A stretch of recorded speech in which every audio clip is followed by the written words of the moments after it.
I stand before you today, hearts pounding and breath shallow, to share with you a tale that whispers in the dark corners of memory, a tale of a toy, a doll, yet not merely a toy, a presence that reached from the stillness of a worn shelf into the deepest chambers of one's soul. It is called Labubu.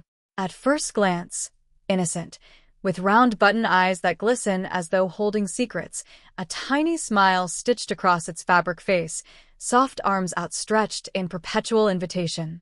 Yet beneath that innocent exterior, there lurks something far more sinister. Tonight, I ask you to join me as we peer into the shadows, as we sense that faint rustle in the night air, the quiet creak of a floorboard where no floorboard should creak, the soft, rhythmic sway of a doll standing where it should not. This is the Labubu Doll Horror Story. Picture, if you will, a child's bedroom in the gentle glow of a bedside lamp, the walls plastered with pastel stars and moons, the scent of baby powder mingling with the faint aroma of warm milk. On the shelf sits Labubu, perched among storybooks and toy trains, its fabric soft and colors gentle, almost too gentle. It seems a friendly guardian of dreams.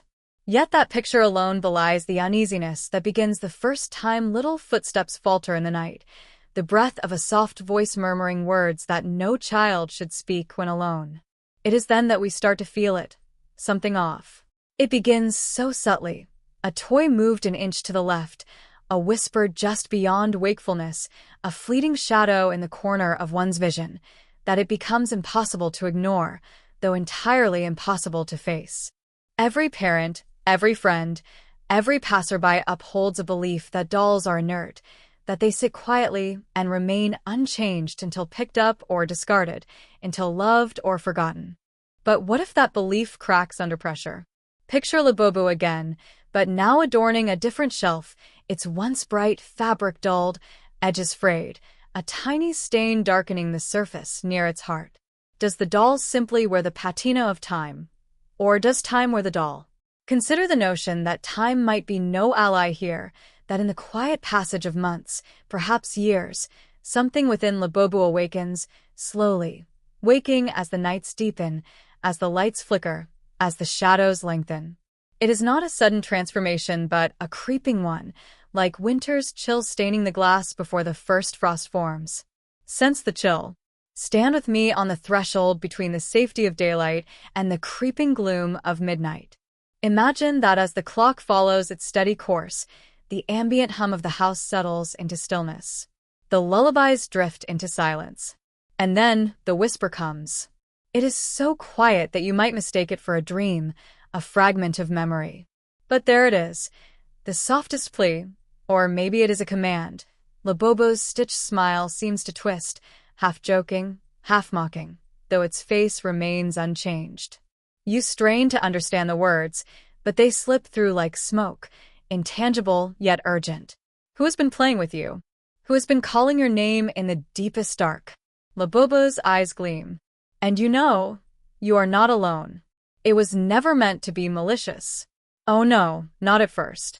You see, Labubu's origin is steeped in warmth and care, lovingly sewn for a special occasion, gifted by someone you trust, entrusted with secrets told in candlelight, under blankets, in whispered confessions between two beating hearts. In the beginning, Labubu was a companion, a confidant, a soft anchor in a world too harsh for small shoulders to carry.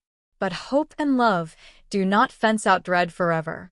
Something grows in the spaces where shadows gather, where longing and sorrow and regret ooze from a human heart, seeking refuge in something unalive.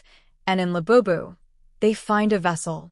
As days drag into nights, you begin to question everything. Was it ever really love that made Labubu? Or was it something else? Obsession, grieving, a need that warped the warmth into something cold and expectant? Every time you reach out to brush soft fabric, you sense the slight tremor beneath your fingertips, as though Labubu's stillness is only an illusion. At night, though the room is empty and all other toys inert, Labubu seems to breathe, and the faintest of heartbeats pulses through its cloth body. It doesn't speak, but it listens. You can feel that. And it feels something back. A tether forms between you, fragile as spider's silk, stronger than iron. And with that bond, you realize with a jolt, Labubu is not a toy. It is something else, something in between worlds, something that ages not in years but in the cumulative weight of fear. Fear, though, has texture, has sound, has form. It is the frantic rustle of sheets on the bed, the rumble of a voice when you cry out. It is the pounding of your own heart when you stand and find Labubu in a different place, tucked under your pillow, on the edge of the toy shelf, seated in your rocking chair. Always watching, always waiting. You feel compelled to look, to confront it, but terror freezes the gaze before it can fully form, and yet the knowledge of what you will see surges into place. You are not allowed the comfort of forgetting. You are forever tethered now. Night after night, the episodes escalate. The whisper becomes clearer. A name, perhaps yours, muttered over and again, a sad lullaby sung by a voice that should not be. A pleas for your attention that you cannot ignore. You try to plead back, "I'm here, I'm listening," but your voice cracks, dissolves. Labubu tilts, ever so slightly late, to the side as if to say it understands, and then it smiles. A perfect, innocent smile.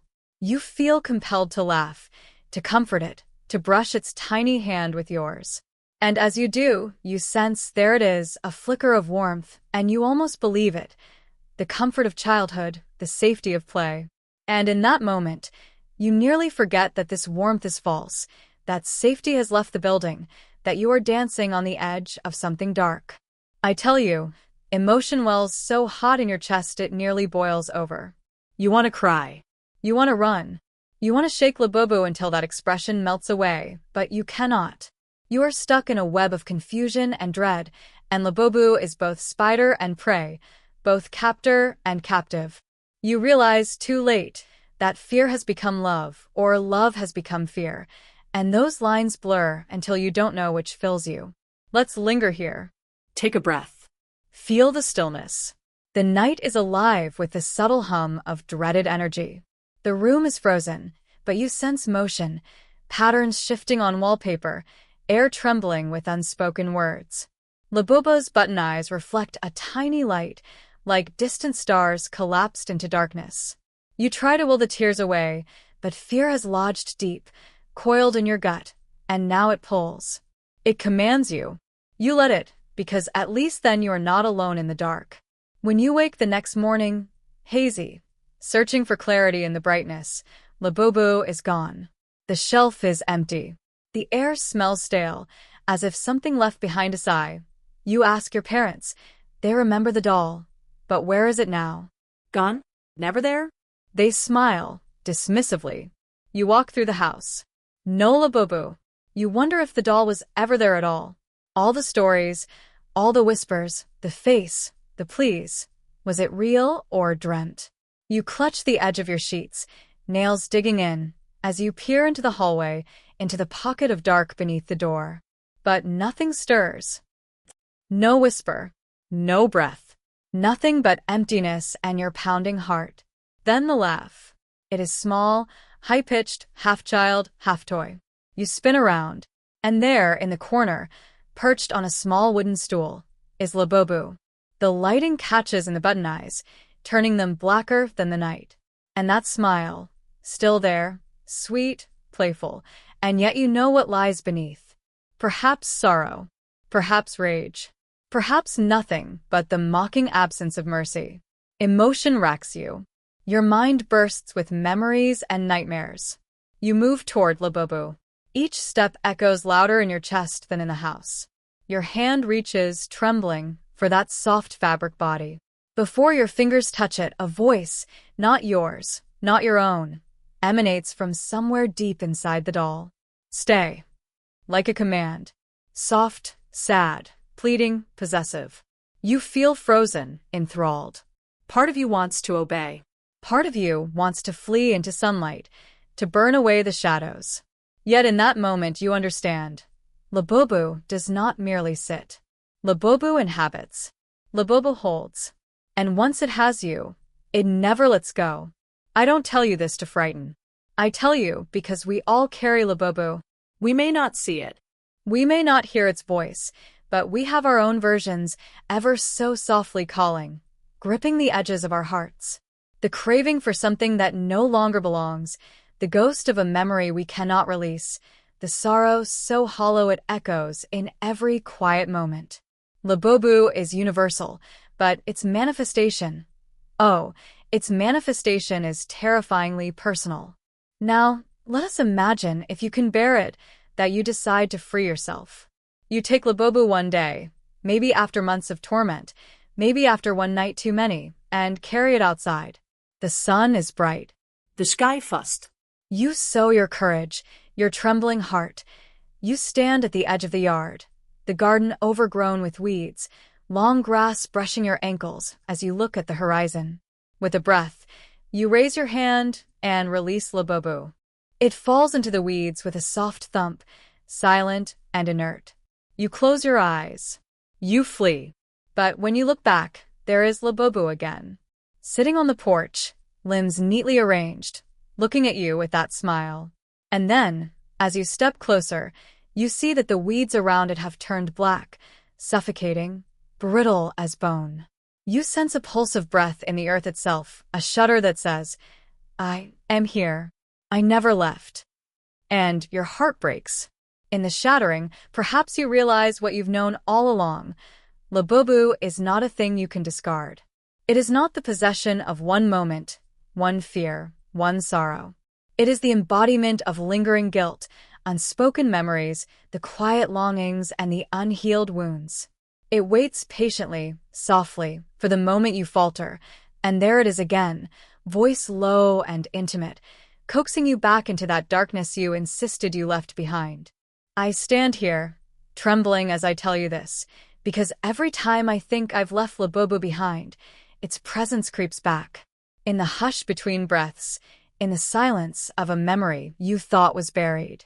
We think we are safe, that daylight protects us, that laughter exorcises the shadows. But the shadows gather still. And Labubu smiles and whispers, "I've been waiting." So I ask you, when was the last time you checked your shelf? The one that stores your childhood, your regrets, the hopes you buried? And if you found something there that didn't belong, if you sensed movement, if your name echoed in the still air, would you dare to face it? Would you dare to speak into the dark and tell that presence that you are not afraid? Or would you turn your back, run into the light, and hope that when you return, everything will be gone? I wish I had that answer for you. All I know is this: Labubu does not vanish with avoidance. It thrives in silence. It rides on unresolved pain. It laughs softly when you think you are safe. And in the dead of night, when the house is hushed and your breath is loud and uncertain, you will hear it again, barely a whisper. I am still here.